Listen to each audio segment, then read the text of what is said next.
Welcome to Baseball Biz on Deck. I am Mark Corbett, and with me, of course, is Mr. Matt Germain.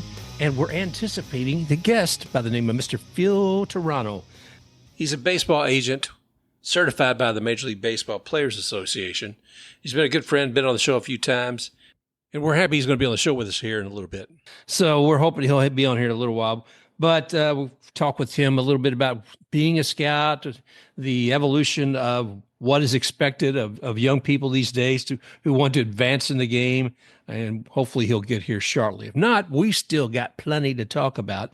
And my, Matt, I can't believe it. We are 30, is that right? 30 games into the season? Yeah, it's almost over. I mean, we're almost No. listening to people talk, though. You would think it was, right? It's kind of funny the way that baseball works. It's always the end of the world tomorrow, and then the bar just keeps moving to the right one day. You're right. I love it, man. I look at this. We are, what did I say? It was 18% of the way into the season. Kind of thin. I was not completely surprised when I looked at all the numbers earlier today as far as, by the way, this is Wednesday, April the 30th. And there were certain things I expected. But when I went across them, Matt, and I'm saying, okay, across the league, Mets are 700. Their winning percentage is 700. They 21 wins and 9 losses. Woof. That is just unbelievable. And watching the highlights of those teams, I mean, seeing Lindor, seeing Alonso, my gosh, there's just been some fantastic plays with the Mets. And if you look beyond that, let's see, 3 teams in the National League West are above 600. We can talk to some of those in a moment. NL Central actually has 1 team above 600. And, of course, in the AL East, we have the Yankees, who are at 600. So let's take a little bit more of a dive into some of those, Matt. What does that look like? We've got, hang on. Yeah, so the Yankees, 18-12. Red Sox are right behind them with 17-14. And the Rays were right there. We're on the cusp. We were at 500 team for a little bit there in the AL East. We're 14-15 at the last count here. Blue Jays, 13-16, and the Orioles, 11-18. Did you think the Orioles would be suffering this much this early in the season? Well, I mean, you could have used the Gunnar Henderson injury and the lack of pitching additions, to really kind of paint the picture that there was going to be some hiccups along the way, because those are 2 very important things. I think the biggest surprise with the Orioles has been how long it's taken the pen to get going. That's one area where we thought, with Yainer Cano and a bunch of Felix Bautista coming back and a bunch of other guys that they have back there, that we thought they were going to be strong, and they had shown signs of being able to build a pen, sort of like what the Yankees like to do year to year. Along with that, we knew there was also some influx of young players, and young players tend to be volatile in terms of hot and cold, especially after their first year that they get a taste of the majors. The league adjusts to them, and then they have to adjust back. So I would say give them another month and then see if they're showing signs of turning it around, which I think there's one game they had against the Yankees. They showed some life. They showed some energy. I think they just need to start believing in themselves and realizing that it's unlikely the Orioles make a huge splash to help them out. The guys they have are the guys they have, and they're the ones that have to put up. We'll see how it continues to paint, because like you said, oh my gosh, and thank goodness, here he is, Mr. Phil Terrano. Hey, Phil, how you doing, buddy? I'm doing great. How you doing, gentlemen? We are happy to have you here. I want you to introduce you to Mr. Matt Germain. Nice to meet you. Matt, pleasure to meet you guys. I really appreciate you having me on as always. And oddly enough, where would I be on a beautiful night like tonight while on your show? Is at a baseball field. I love it, brother. I absolutely love it. My Yes, gosh. sir. Well, we were just kind of perusing what's going on across the league right now and how some of these teams are advancing, and we're kidding a bit about the season's almost over, right? Just getting started. Yep. Now, one of the things that we're going to kind of put some of that to side, but I was talking with Matt before you came on earlier, actually DMing some of this stuff about looking at players and agents and how they handle some of the business. And one of the ones that I was looking at was a gentleman who just came up with a raise, Mr. Jankowski. Let's Oh see. yeah, Travis Jankowski. Mm-hmm. Mm-hmm. Yes, sir. I actually have pretty familiar with him. Actually, he was playing on the San Diego Padres when one of my clients, Jabari Blash, was with the organization back then. But his is not a unique tale. But I was just looking at the notes from the Rays, and they're talking about how he was acquired from the White Sox for cash. What's because he was with Seattle, and then he signed a minor league deal with the Cubs with a non-roster invite, the spring training in February, and was released on March 12th. Signed a minor league deal with the White Sox on March 13th and made his third straight and seventh career opening day roster, appeared in 7 games before being designated for assignment on April 6th and outrighted to AAA Charlotte on April 8th. So that was kind of a path in a very short period of time. Mr. Jankowski had quite a bit going on. So it's an agent, taking that kind of model, not actually addressing him since he's not your guy, but I'm sure you've been through similar things. How's that path go during a busy month like that? Well, look, at the end of the day, I always say to my clients, you're not playing for the team that you're playing for. You're playing for the 29 others that are always watching you. And there's always the potential for a trade or some sort of free agency or being put on waivers or whatever the case may be. But it's a mindset going in there and just doing your job now. It's not like the old days where Mantle would stay with his team for his entire career. Right. These days, players jump and, you see that, you understand it, and you're kind of in a situation where anything could happen, and you just go out there and do your best to perform, and just understand that you may be playing for the Yankees today, but you could be playing for the Rays tomorrow. So um, that's part of business now. Well, you got to be kind of fleet of foot then, I would guess, because these aren't always decisions that the scout and the player are making. It's the others who've signed them up, while they're still early in their career. And pick up your glove and go across the field, climb into the other dugout because you're going to be with them tomorrow night. Yeah, I mean, if you remember Moneyball, guy was playing with the other team the night before, and the next night he's in the Oakland A's dugout, which was right across the hall. So it could happen that way. It has happened that way, and you just got to understand that it's nothing personal. It's all about business and understanding that your option is to play baseball or not go along with that program. So you just kind of flow with it and continue to keep doing your best. Yeah, and that's the thing, keeping it just part of the separating business from the emotional part of it. And when Yeah. you think of, you have to work with a lot of young players, and I often wonder. I look back quite often. People come to the museum, and I point out a guy who came from Tampa, Doc Gooden. At 17 years of age, he is playing for a Major League Baseball team and thrown into New York City. So it has some negative effect on him personally and people around him because of that. I don't think he had didn't have a chaperone there to help guide him, a mentor. I felt like. I don't know enough of his history, but what I'm saying is, in many cases where you see a young person thrown into this, the expectations are high. They're into a new environment. What is a scout's role with somebody like that, a youngster coming in? As an agent, um, Agent, I'm sorry. again, Yes. no, you're fine. A lot of people do that. As an agent, you just really kind of always tell the guys, you got to do your best. You got to go in there with your best foot forward. I always like to say to people, whether it be baseball or life itself, you got to learn how to turn the page. You got to learn how to be adjustable to your surroundings, and whether it's AAA, AA, or the major leagues, the game's played the same way. We still throw the ball, we still hit the ball, we still do everything. Nothing has changed except maybe the crowd size. So if you could tune out the crowd size, make believe everybody's in their underwear, you're good. And turn the page. Turn the page if something happens. Forget about the day before. Move on to the next day. You're going to make errors. Nobody's perfect in this game. I've never met a perfect player in my entire life, ever. I've never seen a perfect player. Guys have gone 0 for 4, and the next day they've gone 4 for 4. It's the ones that are able to understand that the day before doesn't matter. The day that you're playing at that point in time does.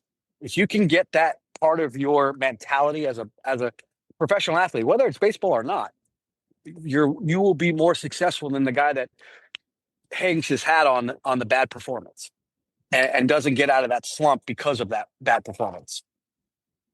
Is there a turnaround story that you would have where somebody that you first had within your realm kind of went through some struggles and then just suddenly it clicked and it stands out as one memory for you in terms of somebody that broke through?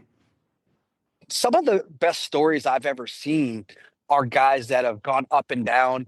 Um, and been a classified whatever 4A player, if you will.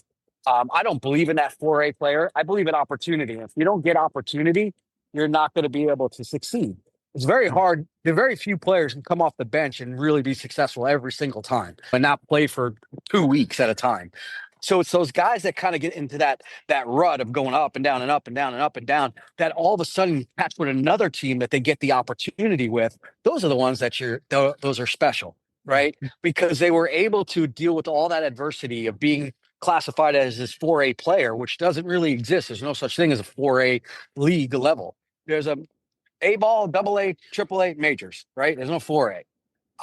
But that's what the classification is. And I don't believe in that. I believe in opportunity. You give a guy an opportunity. If he's a professional, he's a professional. Now, not everybody rises to the occasion, but at the same time, without opportunity, how do you rise to the occasion?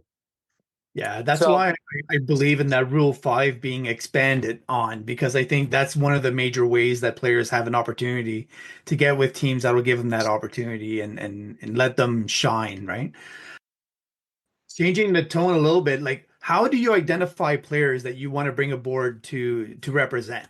And what is that process like nowadays? Because I know you see guys put their YouTube videos on, they're doing all, I'm sure there's people throwing stuff at you from all different angles. So what are you seeing right now in terms of how you're able to identify talent, bring it in? I always say talent's not going to come to you. You got to go out there and find it. I've flown all across the world: Japan, Korea, Taiwan, Bahamas, Dominican, Texas, you name it. I've gone there. Right, New York, Chicago. Talent is found when people are around to watch it. Right. But it starts at the youth level, and that's something I definitely feel very passionate about talking about today while on the show is the youth level. How much the youth level has become a business, which Yeah. is crazy to think about, right? You got travel baseball. When we were growing up, myself included, um, there was Little League baseball and Legion ball. Now it's travel baseball and travel baseball somewhat only, in a sense. People think, oh, I can't play Little League. Why not? We all played at one point in time. Mickey Mantle, Derek Jeter, all those guys probably played Little League baseball, right? They started from T-ball all the way up. Well, that's where it starts. It starts at the youth level. So the misconception of I got to play travel baseball. No, what you got to do is surround yourself around good coaches, people who care, people who are in it for the right reasons. Mm-hmm. Develop yourself, have a dream, have a goal, and try to do your best to obtain that goal. Now, we all know how hard it is. It's the hardest sport in the world to break through to the majors. Yeah. The percentage is as low as it possible. You got a better chance of hitting a Powerball, right? So at the end of the day, you strive for something, but you try to obtain the goals as best you can and understand the reality of it. The problem is today, not many people understand the realisticness and aren't very realistic. And the reality of you're not going to always make it to the major leagues. You're going to do your best. You're going to put your best foot forward. You're going to have a goal. You're going to try to obtain that goal. And if it doesn't happen, you've tried. But you can't just expect not to or to get to the majors without hard work and dedication. It doesn't just work out that way. God gives people given talents, but you got to perfect those given talents too on a daily basis. And that all starts from the youth level all the way up. Well, Phil, I'm glad you brought that up because to me, one of the things I see just kind of slowly disappearing is community ball. I live here in Plant City, and when I was looking at all these games that are playing in these diamonds, and came to find out that most of them are actually the fields rented by a travel organization, travel baseball organization. That's right. And it's sad. I mean, I was checking a few numbers earlier today on youth baseball overall, and this is kind of broad, but saying as far as the global youth baseball market size, it is growing. And see, it was growing. They were saying, what are we looking at here? Uh, Valued at 50.62 billion in 2024 and expected to go up to 56 billion in 2025. And I know a lot of that comes from equipment, and from what I hear, some of these travel teams, you've got to get all new equipment. You've got to get, there's all these different other things you have to bring into it. And parents could be spending anywhere from, say, 1,000 to 5,000 or more a year for a youngster. And it's not about just having a good game. It's every one of those kids are ready to be Derek Jeter. Yeah. Look, there's only one Derek Jeter. There was only one Michael Jordan. There was only one Phil Simms. There was only one, you can't look, comparisons are always out there for players that kind of reflect another player at one point in time or whatever. But you can't be those guys. You have to be yourself, right? And you said $1,000. Let me tell you something. One bat just came out this week and it was $500 just to get the bat. That's one bat. Okay, that's not cleats. That's not your glove. One bat is $500, and it's selling off the shelves. I mean, they're pre-ordering it. Okay, so $500 or $1,000 is a nice number, but not a realistic number either. It's more expensive. Yeah. Your team dues, your traveling expenses, all these other things that come about. And again, it's a sport where how many people are actually physically going to make it? Now, don't get me wrong. Best sport in the world. I love it. I've devoted my entire life to it. But make memories as a kid. Amen. Enjoy the moment as a kid. Develop and have a goal as a kid. And then let the chips fall where they may. Have fun with it. But people have taken it beyond, like, to the point where what happened to the fun in baseball? What happened to the memories of the relationships that you've built along the way? One of my best friends today is a kid I met at 8 years old on the very baseball fields I grew up playing on. Yeah. And still to this day, we're friends. Nowadays, kids are jumping from team to team like they're entering into the portal at 8 years old. I mean, what happened to youth baseball in itself to where you are loyal to your teammates, you're loyal to your coaches, you're loyal to the program, and you build yourself and you develop yourself amongst that. Now, I'm not saying every single coach is the best coach for you, but let me ask you a question. When you're on the Yankees and you don't like Aaron Boone, other than asking for a trade, what do? You stay there and you deal with it. That's right. Because that's the club that's paying you. Well, guess what? If you're going to think that way when you become a professional and you're trying to work to get to that area, how does it look if you're on 15 different travel teams in a matter of 3 years? Yeah. If there's one thing I've learned from baseball is that you can talk to Terry Francona, you can talk to anybody that's involved in baseball. They are continuously learning. That, like, baseball is a learning career, whether you're That's 3 years old throwing the ball with your dad or you're Derek Jeter sitting on the couch right now watching games. Everybody continues to learn about baseball. And to me, that's what the journey should be. Well supported in any direction you want to go to grow the game as best as you can, right? And so now you're seeing, I think Mark does a lot of work for women's baseball and promoting that aspect of it. You're going to see that grow, and that's going to change the relationship as well, because now not only the sons are joining a lot of leagues and being involved in it to the highest levels, but you're going to have that also with women, which is going to be a whole different aspect of things to help grow the game even more. Yeah. And hopefully they'll actually be able to input some new ways of coaching or different ways of coaching that may help both sides as well. Absolutely. Absolutely. So, Yeah, no, look, it's amazing how much the game has changed, but has it really changed? We still throw from 60 feet, 6 inches. We still have 90-foot bases.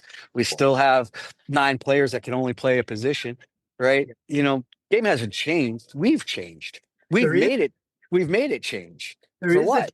so I want to talk to you about, because now NCAA is able to provide more scholarships to baseball, right? When I was interviewing Colin Poche and other guys that had not been given the opportunities to get certain scholarships in the past, I think that is growing for baseball because of NCAA and other ones doing some changes to the rules. So is that adding pressure to a lot of the youth baseball, clients that you have to try to get those scholarships and to drive themselves towards those goals? Yeah, look, the NCAA's got its own issues, in my opinion. But look, again, I'm a student of the game, and you just said something earlier that I wanted to touch on just real quick. Is if you're not learning in baseball, I've always considered myself a student of the game. I learn every single day. I've surrounded myself around mentors, guys like Dennis Gilbert, who did Bobby Bonilla a day. You know what I mean? Guys like that. I've fed off of them. Right. So if you're not learning every day, you're not learning. You're not advancing yourself. You're not advancing your career. I advance my career every day, somehow, some way. Right. But as far as the NCAA situation is, look, college baseball was, you go to a university or junior college or wherever you go, you're going there to get an education, and you're also going there to play a sport that you're hopeful that you're going to potentially advance in, right? But what was the main reason to go to college? Education, right? So, and again, I was the worst student in the world. I tried hard. Don't get me wrong. I was a sports guy, but when I went to school, all I could think about was playing baseball. But I also knew the value of getting the education at the same time.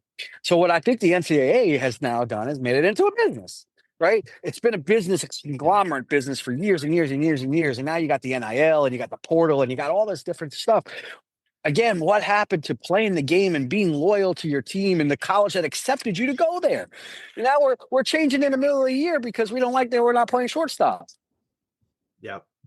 No, You Well, know, see, it's crazy. It's just amazing. Again, starting at the youth level and all the way up, the morals that we have to have as individuals growing up in a game that very few get to play at the top level, and the ones that do are very special, right? And well, you have to take what you get in stride, and you have to learn how to compete for your position. You got to learn how to do everything to better yourself as a teammate on and off the field, all the different things that come with the game and professional sports. Now we're just teaching them you could jump, you could go here, you could be part of 10 travel teams, you could enter to the portal, you could do all this stuff because the the world is now telling us we can. But where does that start from? That starts from the youth level, and it shouldn't be there. And it should go back to the way it was before. Be loyal to your teammates. Be loyal to your coaches. Develop, earn your spot, compete, do everything that you have to do. But now the NCAA is telling us, no, don't worry about it. You just enter into the portal. You can go over here. so Is that fair? well, let me ask you this. I mean, you're talking about how all this has changed, and all three of us are parents. We've seen changes in all the sports, but what has made the intrusion, if you will, into the game that is affecting all these changes as far as like what's expected? Money, There you go. money, money has been a key factor because again, youth baseball, professional baseball, college baseball are all a business. So when it was Little League baseball and every coach on that field, and I'm watching I'm going to turn my camera around and show you where I'm at right now, watching my 9-year-old play from the fence outside in center field right there. You know what I mean? I'm watching this, and the coaches here today are volunteers, but you don't see that too often. And the No. ones that do potentially come in as a volunteer, they're there probably because they got handpicked by the by the league because they fell short of coaches, right? Yeah. They're not the coaches that we had of 20, 30 years ago, the ones that actually wanted to be on the field and they wanted to be there to teach the kids the best game in the world because now it became a business. Now this is what it is. So there's always adjustments to everything in the world, right? We adjust to new cars and we adjust to new technology and we just adjust to everyday living of whatever we're doing in our lives and our careers as well. Well, baseball is no different now. We're adjusting to a new type of baseball, and that's called business Yeah. in every shape or form. Yeah, I've seen it a lot in hockey up in Canada now. It used to be outdoor rinks where you could go and improve your game, play shinny and get your skills up to a certain level, and everybody was there from all different levels. That's But right. but that be with global warming being what it is and the ice not being around as much, now you have to pay for your ice time, and so only That's right. those that are part of the teams are getting that opportunity. It's across the board for sure. Absolutely. Absolutely.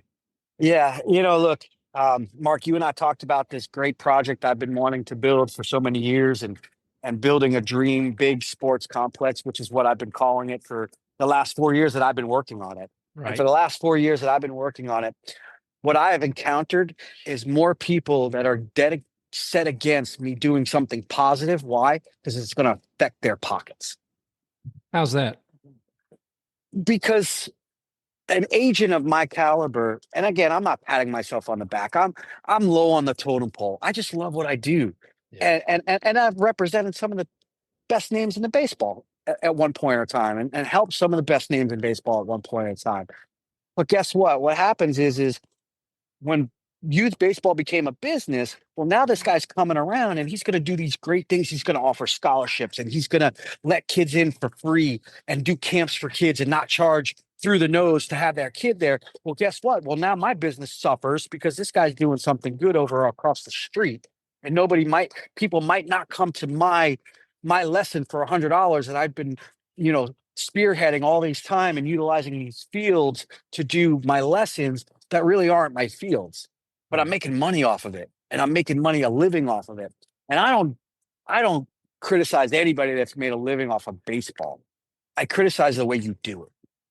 I criticize your motives out of it.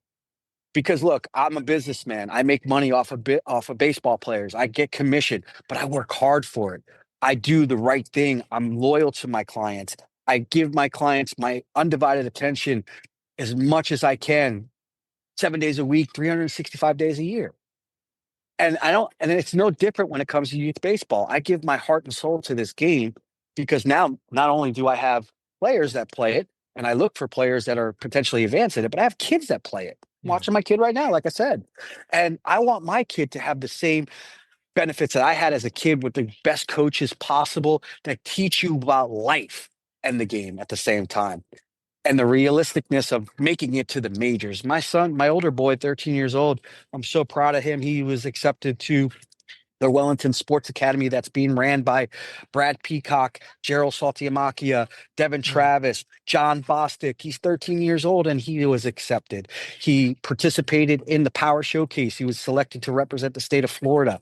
But you know what? Every day I always tell him, have plan B, because plan A doesn't always work out. Yeah. Yeah. Get your education, love the game, enjoy the game. Look, if I didn't have two boys that love baseball, I'd have nothing in common with them. Why? Because I don't do anything else except for baseball. So I'm blessed that they do. So I've just always tried to make them love it, because making them hate it and want to go play chess somewhere is not going to be a good situation for me, because I don't know how to play chess.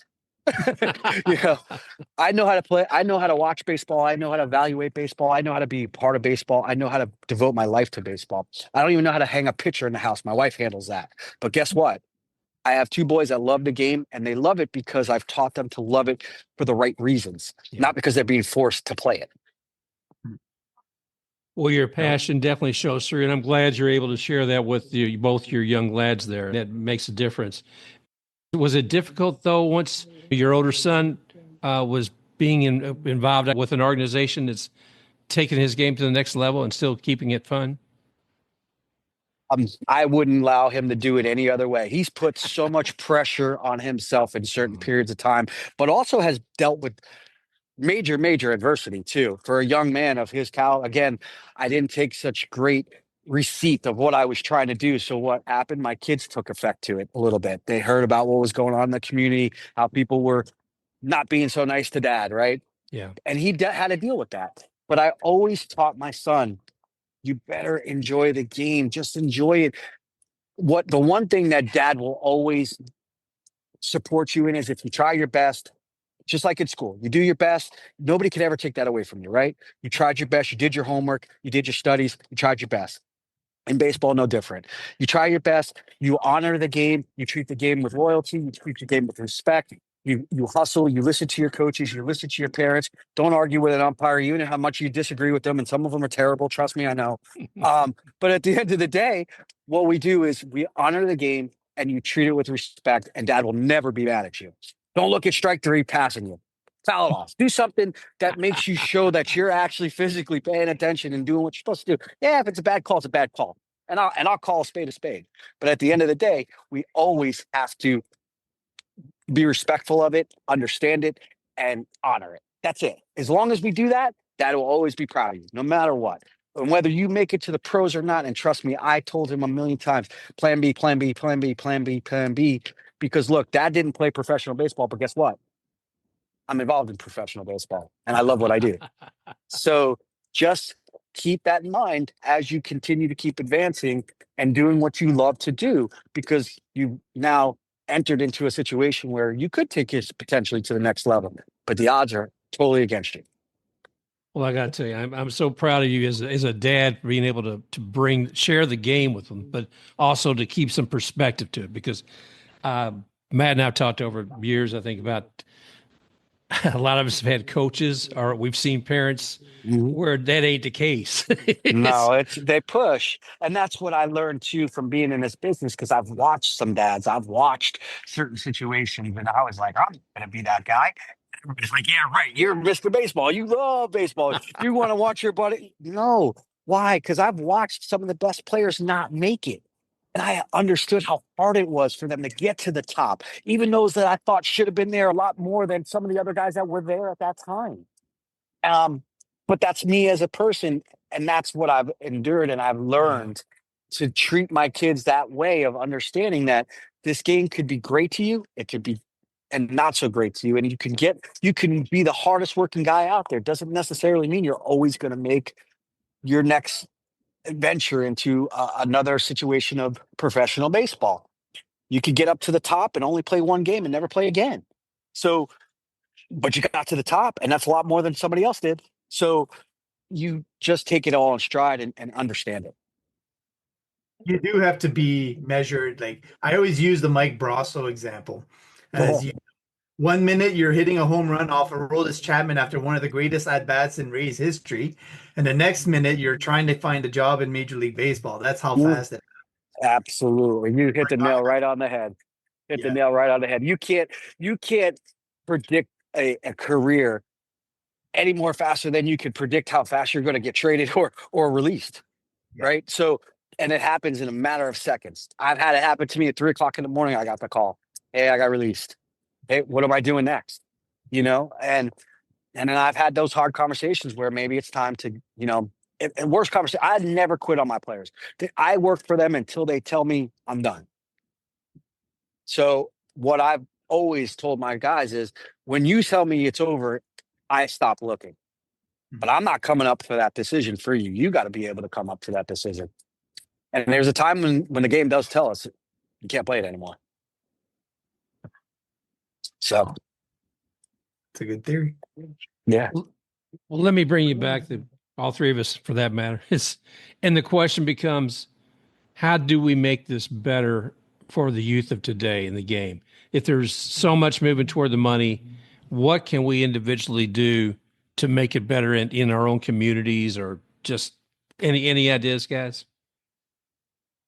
For Personally, me, I'm sorry, go ahead, please. No, go please. always the guest first. That's right. I appreciate it. For me, it's just stop and remember what the game meant to us as children. You, at one point in time, that coach or that evaluator or that guy that's making money off of lessons was a kid. Yeah. And he played it at a level of T-ball. And then he went to a level of coach pitch, and then so on and so on, and so forth. So just remember what it meant to you back then. And then remember what you're doing when you're trying to make a living off of this game and how you can do it, right? Make it in an honorable way. Be forthcoming, be truthful, be realistic. Don't tell everybody you're going to be the next Derek Jeter, because why? There was only one Derek Jeter, right? Yeah. Don't tell everybody you're going to be the next Nolan Ryan. There was only one Nolan Ryan. Just be honest with them. And you'll never hear a peep out of me if you're honest with a kid and just give it to them straight. How hard it is, don't mean you have to stop what you're doing and quit because somebody says it's hard. Work hard. But understand how hard it is to get to that next level, and you have to put in that work. And sometimes it happens, and sometimes it works out in your favor, and sometimes it doesn't. My take on it has always been that sports should be free for one sport for every kid, depending on what sport that they want to do, and chase down the furthest across the board until they're 12 years old. That Agreed. should be that will propel them to get the best out of them. And in that case, you're also funding, it doesn't have to be a crazy amount, but at least enough to cover gas or to cover whatever for the coaches that do show up and do these things so that they are not out of pocket to actually, take part and lead these kids around. Yeah. If you do those two things, I think the level of first of all, the competition is going to increase significantly. The support and that because you're going to be growing up with the same kids generally in terms all the way through, and you're going to have a wider array of kids with wider array of skills. And that's what I'm finding with baseball now in a lot of ways is everybody is gunning for the same skill set.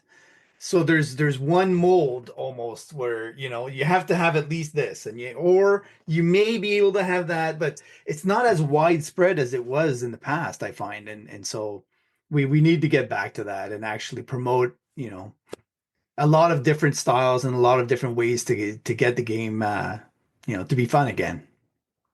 So here's what I'll tell you. Look at these innocent kids right here. Look at that. There's the innocent kids playing a game. That happened to be my son. That was the first one I picked, by the way. That's There's awesome. there's a bunch of these kids in a dugout that are just having a blast right now. They're playing in a playoff game. But guess what? Tomorrow, when they walk out of this dugout, they're not going to remember anything other than they just had fun. Yep. Because the game moves in that direction, especially from a youth level. No questions asked. They're more excited about go getting a slushie after the game than actually if they won or lost. Yep. And that's the truth. And that's how it's supposed to be treated. Yeah. Coaches all have to remember that. Kids have to remember that. Us as adults have to remember that. Yes. That is it's a kid's game, right? Yep. Wow. I think both you guys really hit it there, and man, it's really encouraging. As you showing your son and the team there, and the enjoyment they're having today, and that should fulfill any of us who want to participate in any capacity. I mean, as a coach, a volunteer, if they need somebody to come out there and clean up the field or underneath the bleachers, participate. I remember at an organization I was with in the past. That was it. Parents, you get involved. Look at this. We got a walk-off right now. Look at this. The kids just walked off and they just won a game. That's what it's all about, guys. Right there. That'd be my son's team. Look at that. Oh, way to go, Dad. Hugging the kids. You got to get on there and dump a cooler on them. Yeah, that's it. We're going to let you get to him, man. What a game.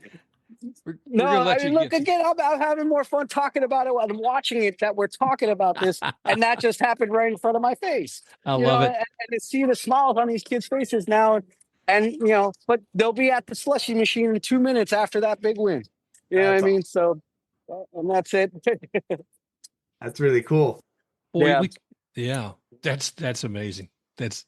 I'm so happy for you. I really am. I know you've got some challenges trying to get everything going with the ball fields and getting people to understand what it's going to take to make sure the kids have a chance to play and the work that you're doing. And I admire you for all that as well, my friend. And I wish you continued success with that.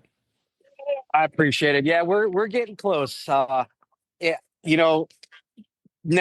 stop believing. It's not a cliche. It's not a song. It's don't stop believing. It's for me, it's never stop believing in the hard work and the dedication of doing something that's positive and just continue on every single possible way you can to make your dreams come true. And this is my dream. This is my passion to help these kids to make them realize how much of a great game it is and how much I love it, how much I adore it, and how much I want to instill that on them. But just also remember, be a kid, be fun, have fun. Go get your slushy afterwards. We're going to probably head to Chick-fil-A here in a minute to go get our dinner because we're here at 9:00 at night on a Wednesday, and that's my dinner for tonight. But you know what? I wouldn't rather be any other place than the baseball field watching my kids enjoy it with their friends, enjoying being a kid, because what happens later, gentlemen, we all become adults and real life happens. Sadly true. Indeed. Here, talk to the umpire that just called the game. No, I'm on a podcast, so you can't take you can't.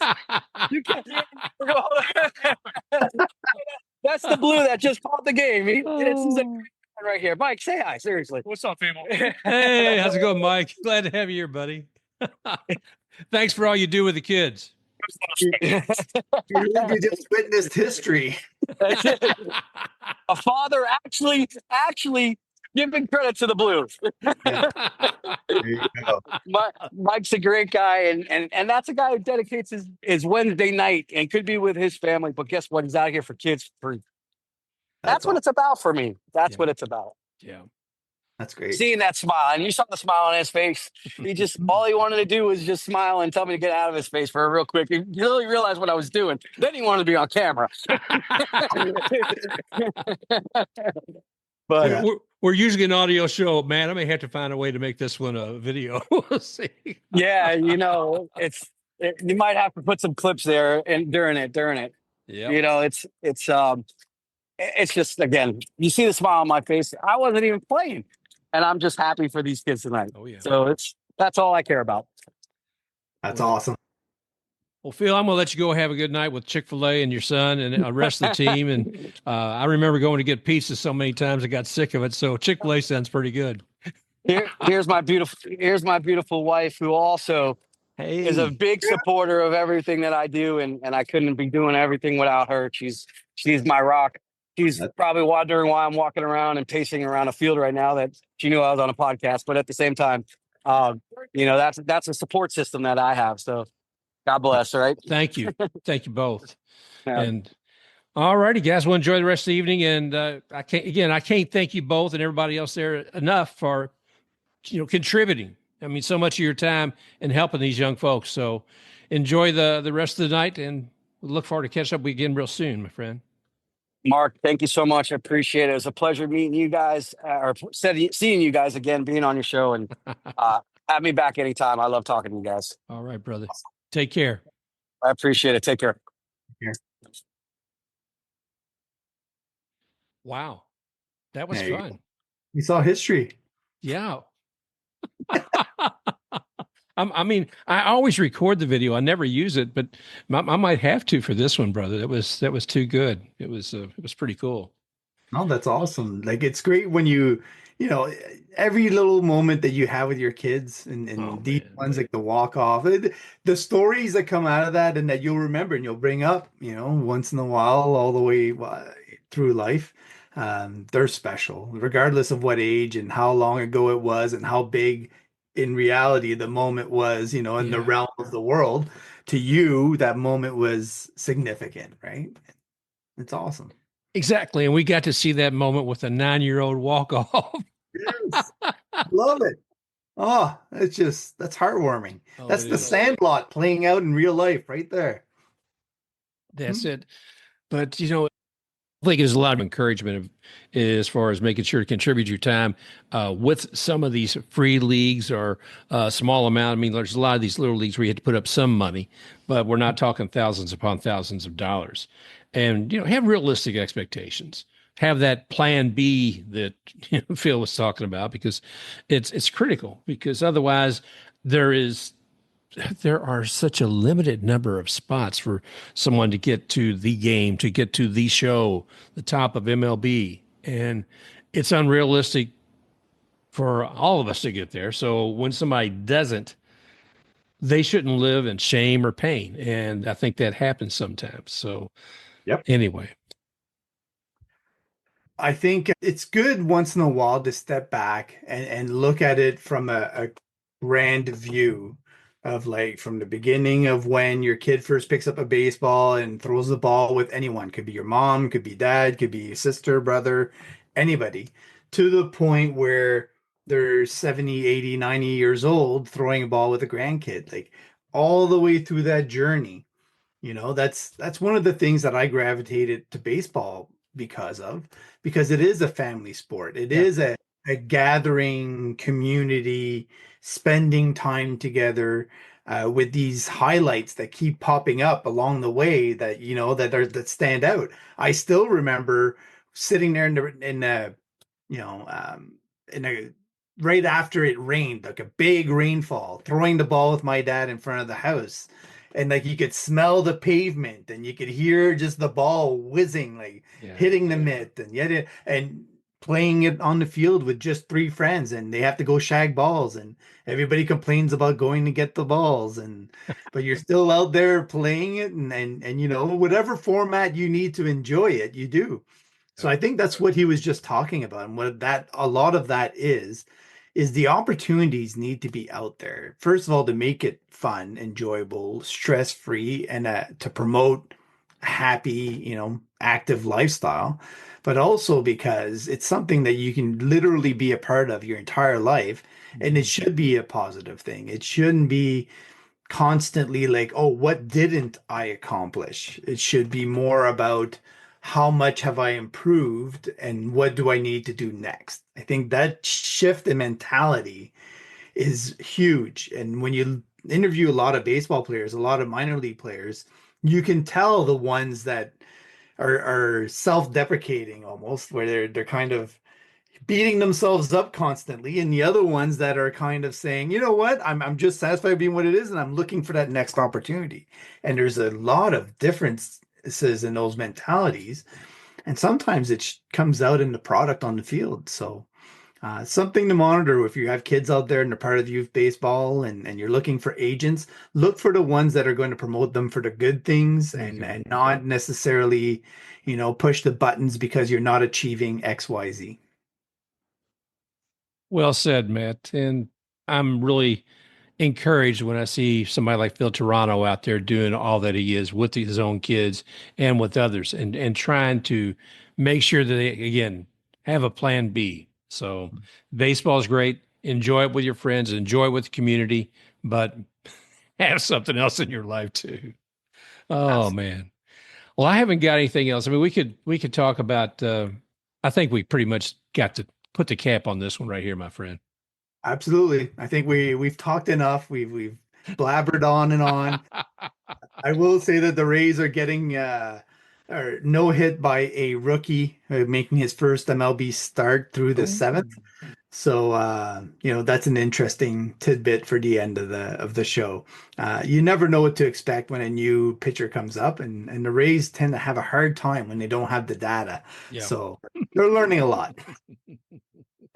All right, man. Well, I'm going to catch up and get FanDuel on, see if I catch the last part of the game. So thank you all for joining Matt and I here again today on Baseball Biz on Deck. And I hope you enjoyed it. I hope you got a good message from Phil, and hope you're enjoying it with your kids as much as we do our games with the sports. So take care, and we'll talk with you again real soon. You have been listening to Baseball Biz on Deck with special guest, MLBPA agent Phil Terrano. Just a reminder, if you enjoyed this show, go ahead, like, and subscribe to Baseball Biz on Deck. Also, you can find Matt at matgermain.b Sky Social. That's Matt at matgermain.b Sky Social, or Mark at baseballbizondeck.b Sky Social. You may also find Baseball Biz on Deck at iHeart, Apple, Spotify, Amazon Music, and at baseballbizondeck.com. Special thanks to XTakeRUX for the music, Rocking Forward.